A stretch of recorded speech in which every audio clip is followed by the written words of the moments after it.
শীতের দিনে ফুলকপি দিয়ে সব ধরনের আইটেম না খেলে কি হয়। আজকে আমি করেছি ফুলকপির ছোট পাকোড়া বা ফুলকপির পপকর্নও বলা যায়। আমি এটার নাম দিয়েছি ফুলকপির পপকর্ন।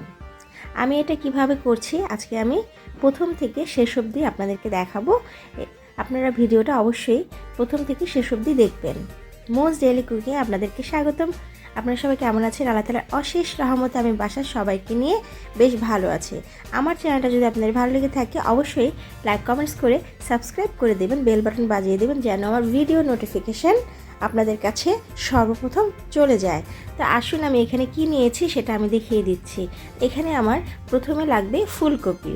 ফুলকপিটা আমি একটু ছোট করে কেটে নেব। কেটে নেওয়ার পরে আমি এটা গ্রেট করে নেব। এভাবে যদি আপনারা ফুলকপিটা করে দেন বাচ্চারা অনায়াসে মজা করে এই সবজিটা খেয়ে নেবে, বড়রাও এটা চায়ের সাথে স্ন্যাক্স হিসেবে খেতে পারবে। তা আমার ফুলকপিটা গ্রেট করে নেওয়া হয়ে গেছে। এখন আমি এতে 2 চামচ কর্নফ্লাওয়ার আর 3 চামচের মতো ময়দা আমি এখানে দিয়ে দিয়েছি। আর দিয়েছি কিছু মশলা। এখানে আমার হাফ চামচ হলুদ গুঁড়ো, হাফ চামচ মরিচ গুঁড়ো, হাফ চামচ জিরা গুঁড়ো আর স্বাদ মতো লবণ দিয়েছি।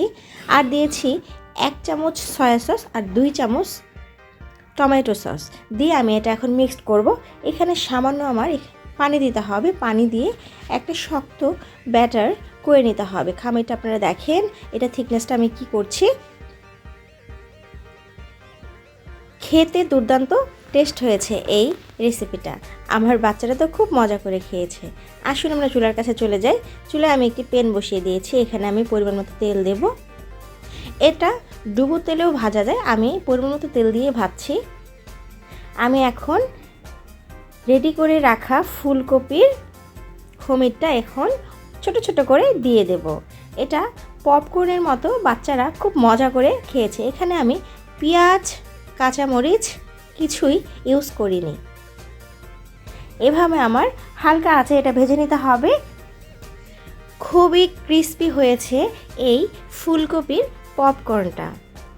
সাথে আমি একটা চাট মশলা তৈরি করেছি, সেটাও আমি নিজেই করেছি। এটা দিয়ে আমি এটা পরিবেশন করেছি। সুন্দর করে আমি ভেজে নিচ্ছি। নতুনদের বলছি, আমার চ্যানেলটা যদি আপনাদের ভালো লেগে থাকে অবশ্যই লাইক কমেন্টস করে সাবস্ক্রাইব করে দেবেন, বেল বাটন বাজিয়ে রাখবেন যেন আমার ভিডিওর নোটিফিকেশান আপনাদের কাছে সর্বপ্রথম চলে যায়। আমার ভেজে নেওয়া হয়ে গেছে মোটামুটি। এখন আমি তুলে নেব। বাকিগুলো আমি এভাবেই ভেজে নেব। এটা এতটাই টেস্ট হয়েছে, আমি প্রথমটা ভাজার পরে আমার বাচ্চারা অনেকটাই খেয়ে ফেলছে। আমি পরবর্তী পপকর্নগুলো আমি দিয়েছি। এভাবে এমনই একটা রেসিপি। এটা সবজি বাচ্চারা অনায়াসে এইভাবে করে দিলে বাচ্চারা অনায়াসে খেয়ে নেবে। তারা সবজিটা খাওয়া হয়ে যায়। বাচ্চারা অনেক সময় সবজি খেতে চায় না। এভাবে যদি আপনারা করে দেন অবশ্যই আপনাদের বাচ্চারা এই সবজিটা খাবে। হয়ে গেছে আমার সবগুলি ফুলকপির পপকর্ন ভেজে নেওয়া। এই যে দেখতে যেমন সুন্দর হয়েছে, খেতেও দুর্দান্ত টেস্ট হয়েছে। আমার চ্যানেলটা যদি আপনার ভালো লেগে থাকে অবশ্যই লাইক কমেন্টস সাবস্ক্রাইব করে দেবেন। এ পর্যন্ত সবাই ভালো থাকবেন। আল্লাহ হাফেজ।